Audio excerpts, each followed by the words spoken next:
you are to go. When the president says it's going to go the other way, we have reached the terrain of despotism. Does that... That's despotism right there. In light of Section 218, yes, which I believe he's citing, saying, look, that is enshrined in our laws, the powers, the role of the president with respect to deploying the military. Yes. And then they talk about the Armed Forces Act also in terms of interpretation of what they mean by operational use of the military, yes, as stipulated in Section 218, yes, such as...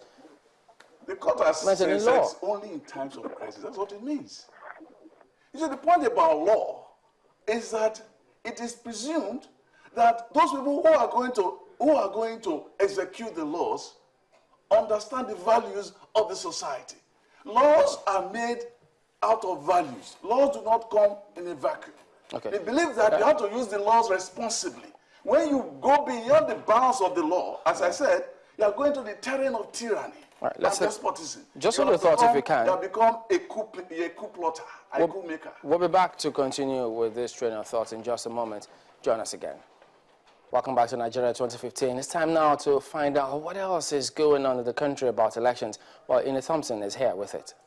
Thank you so much, Chamberlain. Good evening. A special women campaign in Kogi State, led by the wife of the president, Patience Jonathan, with a promise of more relevance for women in the economy. And then it's back to PVC matters. That's a summary of stories across the country for tonight.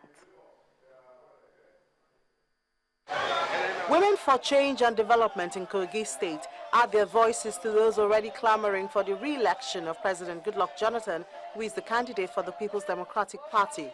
The wife of the president, Patience Jonathan, is most comfortable in their midst and expatiates on the offer open to the women as promised by the Goodluck administration. Before this time, famine is only mainly men.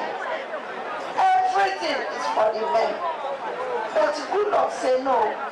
Women, you suffer too much. Dilute too much by taking the famine.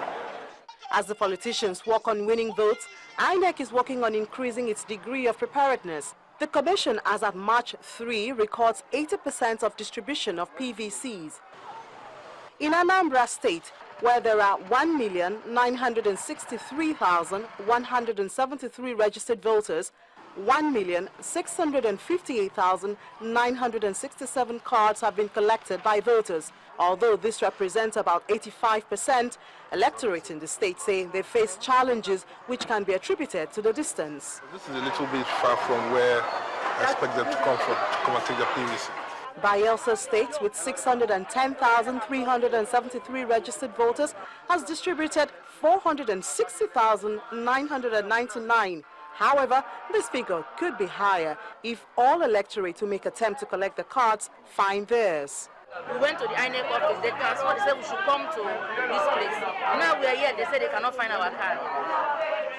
And this is the fourth time I'm moving for this thing now. Plateau State records about 75% distribution with 2,001,825 registered voters and 1,508,585 cards collected. Meanwhile, cards belonging to residents in Jos South and Langtang North are yet to arrive in the state. We expect that they will be delivered to us soon, and once that is done, we will go out aggressively to distribute them, just like we're doing this particular distribution. The Independent National Electoral Commission has said that their target for PVC distribution is about 85%, and with 4 days to go, the commission seems to be on the right track.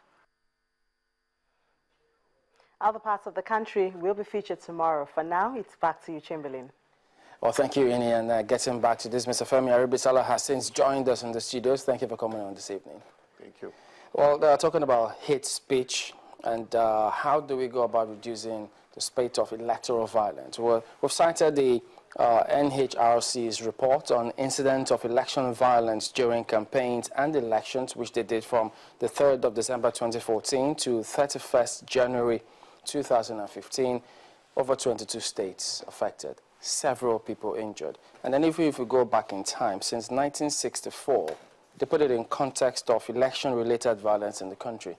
It's been with us over time. Now, we see both political parties going at each other, the two leading ones. where can be the way out if they keep going at themselves like that? Part of the problem, it has to do with leadership, and forgive me if I seem biased, but I think that the kind of language that you have been getting from the APC has been terrible. I find it very cynical that the same people who are threatening violence, who are saying if this happens, we're going to do this and that, are the people who now are saying that certain measures should not be put in place to foreclose it. We have seen, according to what you have reported, certain tendencies that are already in the offing. And so measures must be taken to foreclose it, to preclude it. And I say that if we have a strong military presence on that day, people will think twice before they will take the law into their own hands. But Mr. Marshall here says, look, the court has ruled on this matter, and so no point, that's the point you're making, exactly. Isn't it? I'm saying that democracy must have preeminence over tyranny. And if you say that you want military to be the ones to preside over the election, you might as well be calling for tyranny.